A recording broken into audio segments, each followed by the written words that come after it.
Hallelujah, praise the Lord. सभी बहनों भाइयों को जय मसीह की। आज हम फिर से एक साथ हैं परमेश्वर के वचन को लेकर। आज का वचन बहुत ख़ास है। मैं चाहता हूं कि आप इस वचन को ज़्यादा से ज़्यादा शेयर करें, और जिन लोगों ने हमारा चैनल सब्सक्राइब नहीं किया प्लीज़ सब्सक्राइब भी कर लें।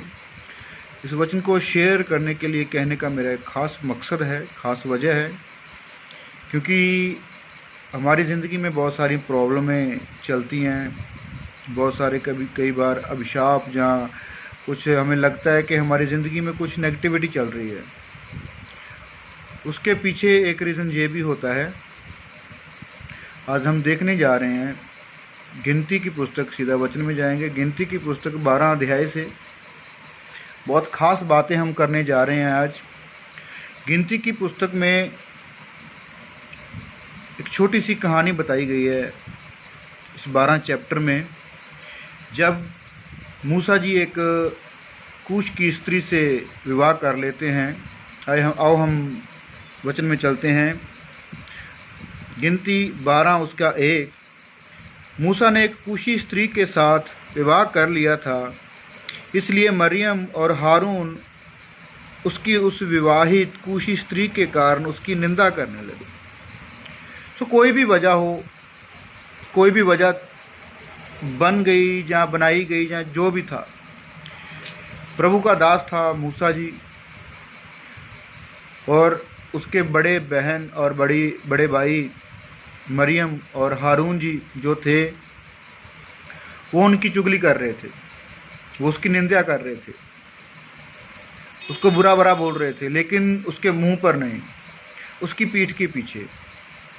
उनको लग रहा था कि कौन सा मूसा जी उन्हें सुन रहे हैं।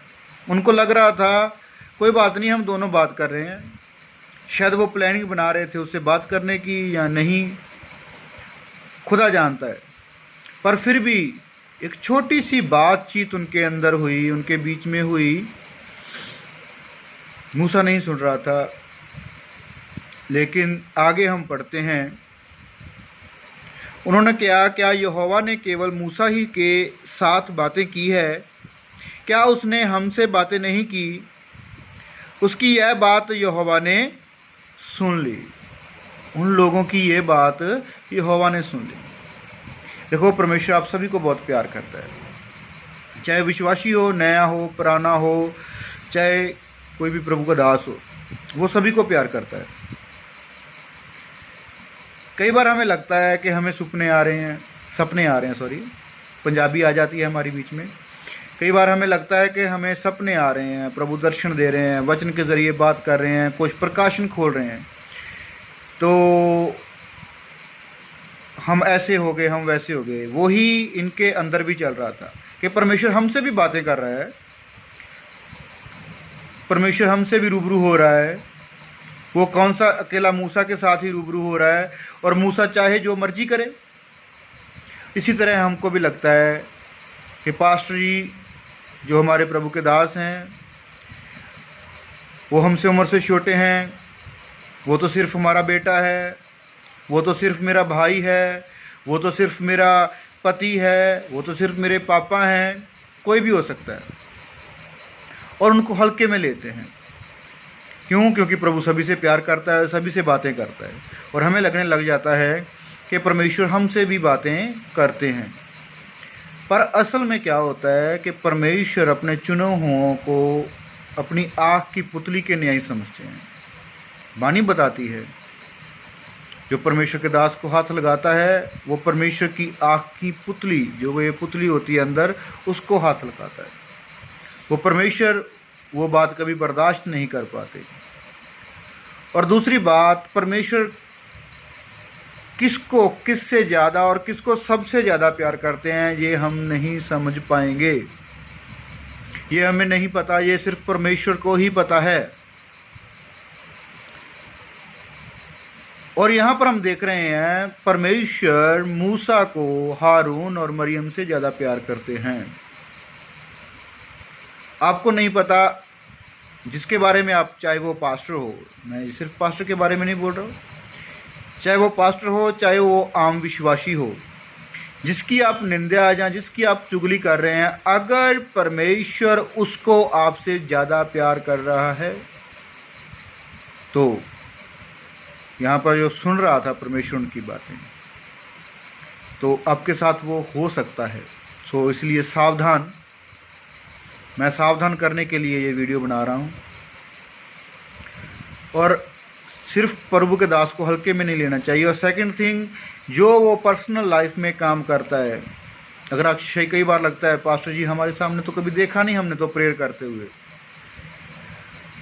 पास्टर जी हमारे सामने तो ये नहीं करते, हमारे सामने तो वो नहीं करते, वो कौन सा करते होंगे, वो कौन सा नहीं करते होंगे, वो इतना सोते हैं, वो उतना जागते हैं, वो ये करते हैं, वो करते हैं।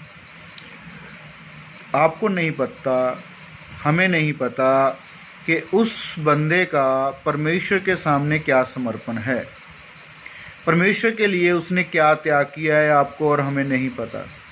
उस त्याग की वजह से वो उससे ज़्यादा प्यार करते हैं। और आगे देखिए, तीसरी आयत में उसकी क्वालिटी भी लिखी है, मूसा पृथ्वी भर के रहने वाले सब मनुष्यों से बहुत अधिक नम्र स्वभाव का था। देखिए कितना नम्र व्यक्ति था वो, आगे जाके देखेंगे आप। और देखिए क्या हो रहा है कि इसके बाद मैं शॉर्ट में चलूँगा कि परमेश्वर का गुस्सा उन पर भड़क गया। परमेश्वर ने मूसा, हारून और मरियम तीनों को अपने तंबू में बुलवाया और उन पर दोनों पर परमेश्वर गुस्से हो गए। और मूसा को बोलो ये तेरे पीछे तुम्हारी बातें कर रहे हैं।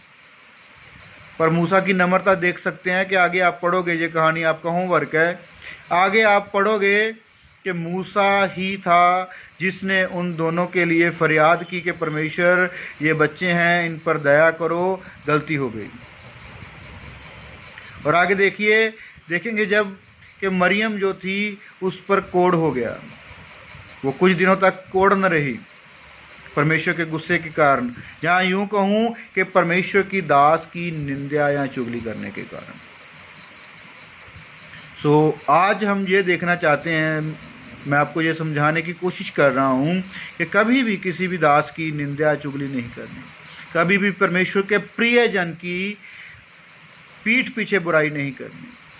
हमें लगता है कि हमें वचन का बहुत ज़्यादा ज्ञान है, तो बाइबल लेकर बैठो, उनसे बातचीत करो कि भैया ऐसा बाइबल में लिखा हुआ है, क्या हम प्यार से, गुस्से से नहीं, उनसे बात करो। लेकिन एक प्रभु के चुने हुए दास, एक मसा किए हुए दास, परमेश्वर के प्रिय जन को हल्के में नहीं लेना है। जैसे मूसा ने लिया, जैसे माफ़ी चाहता हूँ, जैसे मूसा को हारून ने लिया और मरियम ने लिया कि ये हमारा छोटा भाई है, हमसे उम्र में कम है, नादान है, ऐसा है वैसा है। और हम भी यही सोचते हैं कि मैं इससे बड़ा हूँ, लेकिन कोई नहीं जानता कि कौन कितना कमिटेड है परमेश्वर और किसको कितना परमेश्वर प्यार करते हैं। सो इस चीज़ से बचें। ये पहला एपिसोड है, आगे भी हम वीडियो बनाएंगे, आगे देखते जाएंगे कि हमें क्या करना है। ये सीरीज़ बनेगी पूरी, और आगे प्रभु के दासों के बारे में, प्रभु के प्रियजनों के बारे में देखना होगा। देखेंगे हम कि कैसे वो रहते हैं, कैसे वो उनका जीवन प्रभु के लिए समर्पित होता है, अगर नहीं समर्पित होता तो वो कैसे करना पड़ता है उनको, वो क्या त्याग होते हैं उनके, जिनकी वजह से परमेश्वर उनको प्यार करने लग जाता है, बाकियों से अधिक प्यार करने लग जाता है। लेकिन आज सिर्फ इतना ही बताना चाहेंगे कि इस चीज़ से बचें, क्योंकि परमेश्वर उनको अपनी आँख की पुतली के न्याय प्यार करता है। जैसे मरियम और हारून ने गलती की, आप वो गलती मत दोहराना। ऐसा ना हो कि आप भी जीवन में बुराई, परीक्षा, प्रॉब्लम या परमेश्वर का गुस्सा आ जाए। और सो आप सब लोग आज इस कहानी से, छोटी सी से सीखें कि हमें बाकियों से कैसे रहना है, किसी की पीठ के पीछे कोई निंदा चुगली नहीं करनी। ये समझना है कि हमारी बातें परमेश्वर हमेशा सुनता रहता है। ये समझना है कि परमेश्वर हमारे इर्द गिर्द हमेशा है, हमें सिर्फ उसके मन भावनी बातें ही करनी हैं। वचन के बाहर की बातें परमेश्वर को बिल्कुल पसंद नहीं, और हमें वो बातें करने से बचना चाहिए। सो प्रभु आपको आशीष दे। मिलते हैं अगले वीडियो में, नेक्स्ट पार्ट में जल्दी। प्रभु यीशु मसीह के नाम में सभी प्यारे भाई बहनों को जय मसीह।